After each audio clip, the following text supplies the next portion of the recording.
दिल्ली के निवासियों ने सहयोग में जो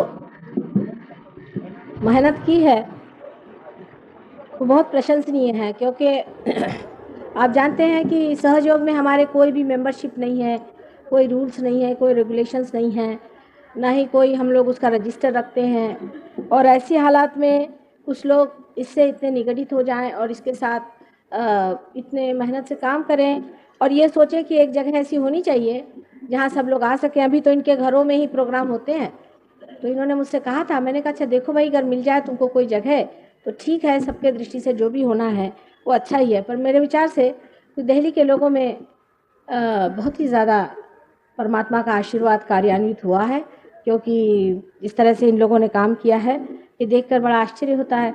और जगह तो बहुत कोशिश करने पर भी कुछ नहीं हो पाया है। ये सब आप ही का अपना है, आप ही के लिए जगह बनी हुई है और आप ही वहाँ रहेंगे और आप ही उसको इस्तेमाल करें, उसका उपयोग करें। लेकिन ये ज़रूरी है कि एक उसका न्यूक्लियस होना चाहिए, एक जगह होनी चाहिए जहाँ गणेश जी की स्थापना होनी चाहिए। इस तरह की एक जगह होना ज़रूरी होती है, क्योंकि हर जगह के अपने अपने वाइब्रेशंस होते हैं। कोई जगह ऐसी बना दी जाए जहाँ के वाइब्रेशंस ऐसे हो कि आदमी जा करके शांतिपूर्वक वहाँ ध्यान करे और उससे लाभ उठाए तो अच्छा होगा। लेकिन मुझे कुछ इसमें ज़्यादा समझता नहीं है पैसे वैसे के मामले में, इसलिए जो भी आप लोगों को इसमें कोई त्रुटि उटी दिखाई दे तो आप मुझे बता सकते हैं। अगर कोई गलती हो जाए, कोई गड़बड़ हो जाए, हालांकि आपको आश्चर्य होगा कि सहयोग को प्राप्त हुए लोग जो हैं वो इस कदर ईमानदार हैं, इतने ज़्यादा ईमानदार हैं कि समझ में नहीं आता है कि इनकी ईमानदारी की कोई तुलना किसी से कर सकते हैं या नहीं। किसी भी भय के बगैर ही इतनी ईमानदारी इनमें है और इतनी कर्तव्यपरायणता है और इतना प्रेम और इतनी समरसता आपस में है कि आश्चर्य होता है कि ये विभिन्न लोग हैं, विभिन्न धंधे वाले हैं, कोई सरकारी नौकर हैं, कोई कुछ हैं, लेकिन आपस में एक तरह का इतना प्रगाढ़ प्रेम और इतना आदर कि हम लोग सेंट्स हैं और सेंट्स को सेंट्स की रक्षा भी करनी चाहिए और उनकी प्रतिष्ठा भी रखनी चाहिए। इसका इतना ज़्यादा अंदर से विचार अंदर से आया हुआ है कि बड़ा आश्चर्य होता है। जैसे कि आपके यहाँ पर सुब्रमण्यम साहब हैं और इन्होंने बहुत प्रगति की, सहयोग में बहुत ज़्यादा प्रगति की। और हम देखते हैं कि लोग, जो आदमी प्रगति कर लेता है सहयोग में, उसको अपने ही आप मानने लग जाते हैं। हालांकि वो आदमी इतना प्रेममय होता है, वो कोई चीज़ को कुछ कहता ही नहीं, पर अपने ही आप ऐसे आदमी को मानने लग जाते हैं, क्योंकि उससे ऐसे अच्छे सुंदर से चैतन्य के वाइब्रेशंस आते हैं कि वो मानने लग जाते हैं उसको। वो समझ लेते हैं कि ये आदमी हमसे ज़रा ऊंची स्थिति पे अभी पहुंचा हुआ है और उसके लिए कोई कंपटीशन नहीं होती। उल्टे कंपटीशन यही होती है कि हम इनके जैसे कैसे होंगे, इनके जैसे अच्छे कैसे बनेंगे, इनके जैसे दाता कैसे बनेंगे।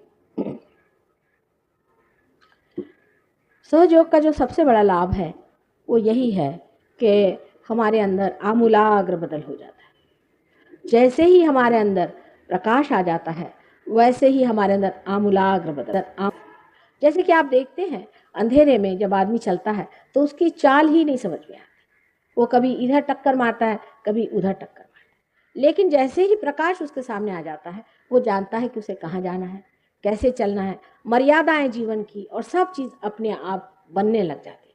वो स्वयं ही मर्यादा से दूर नहीं हटता है और हमेशा उसको एक तरह से उसके आत्मा के प्रकाश का आभास रहता है और वो उसे छोड़ना नहीं चाहता है। जिस जिस जिस क्षण उसे वो छोड़ देता है उसी क्षण वो देखता है कि उसके वाइब्रेशन छूट गए और उसकी शांति उसकी छूट गई, तो उसको चिपकता जाता है। जैसे कि किसी को अमृत मिल जाए तो फिर वो गंदे नाले में नहीं जाता। लेकिन ये घटना है, ये लेक्चर से नहीं होगा। मैं जानती हूँ इसका लेक्चर देने से कुछ नहीं होगा।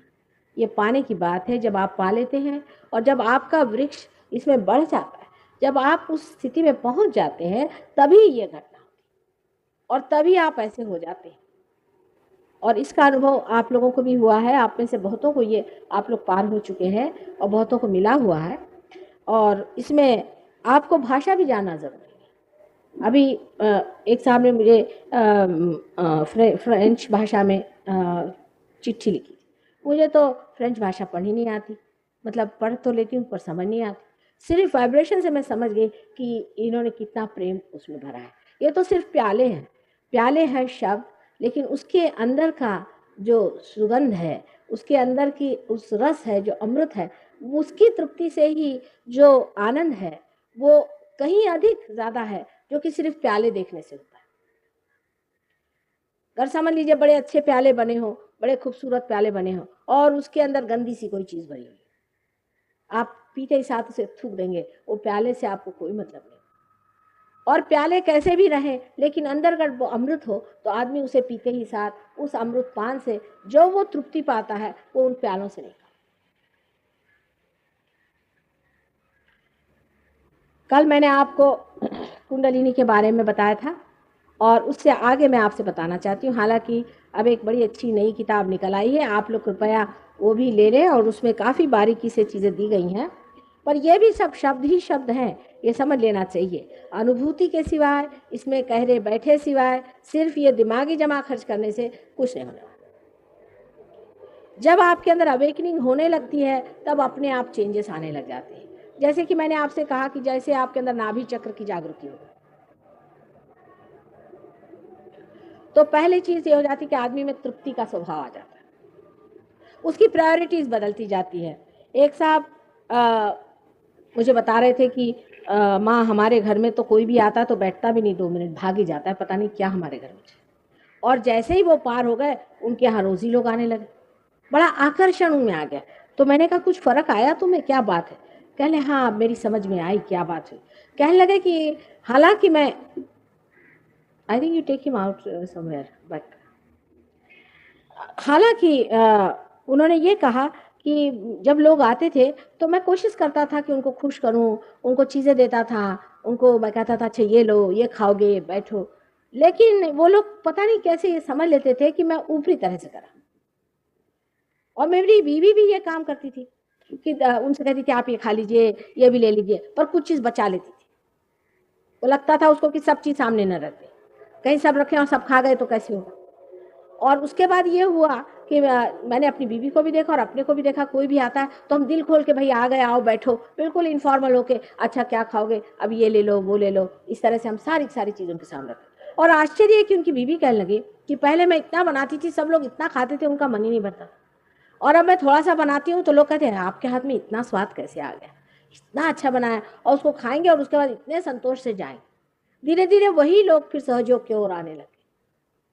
ये नाभि चक्र की एक विशेषता है कि स्त्री के हाथ में अन्नपूर्णा का वरदान हो जाता है, और जब ये नाभि चक्र पूरी तरह से प्रज्वलित हो जाता है तो हजारों आदमी भी अगर खाने पे रहे, खाना खत्म नहीं होगा, संतोष बहुत हो जाएगा। लेकिन लोग अगर सोचे कि कितना बनाए तो ज़्यादा बनाए नहीं हो, लेकिन उसमें संतोष आ जाता है, आपके हाथ से संतोष के वाइब्रेशंस उसमें चले जाते हैं और आदमी उसे खुशी से खाने लगता है।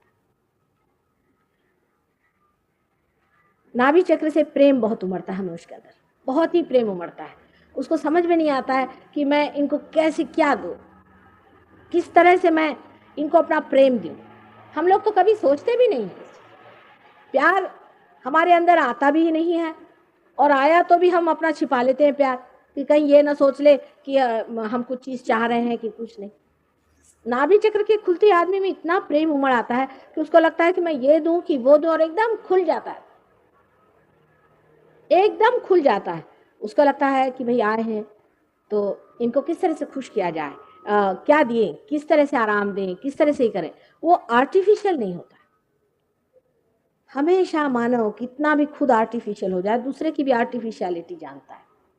ये आदमी कितना ऊपरी तरह से कह रहा है और कितना अंदर से कह रहा है, ये मनुष्य तभी पहचान लेता है। अपने देहातों में ज़रूर ऐसे लोग होते हैं कि वो खुश हो जाते हैं, उनके पास जाओ, और अगर उनको बहुत खुश करना हो, पहले ऐसे लोग होते थे, आजकल तो ऐसे लोग रहे नहीं। कि हम अपने फादर के जानते हैं कि घर वो बहुत किसी दिन नाराज़ हो जाए तो उनसे जाके आप कहिए कि आज हमें आइसक्रीम खाना है, तो बहुत खुश हो जाएंगे। उनसे ऐसी कोई बात कह दीजिए, उससे वो खुश हो जाते थे। इस तरह की पहले लोग होते थे, और उस प्यार को और उसको देने में और खिलाने में और लोगों को आनंद देने में उनको बड़ा आनंद आता था। वही चीज़ अपने अंदर इतनी ज़्यादा आ जाती है, यानी मेरी तो समझ में नहीं आता कि लोगों से कहूँ तो क्या कहूँ, क्या बहुत हो गया, अब आपस के लिए ना करो।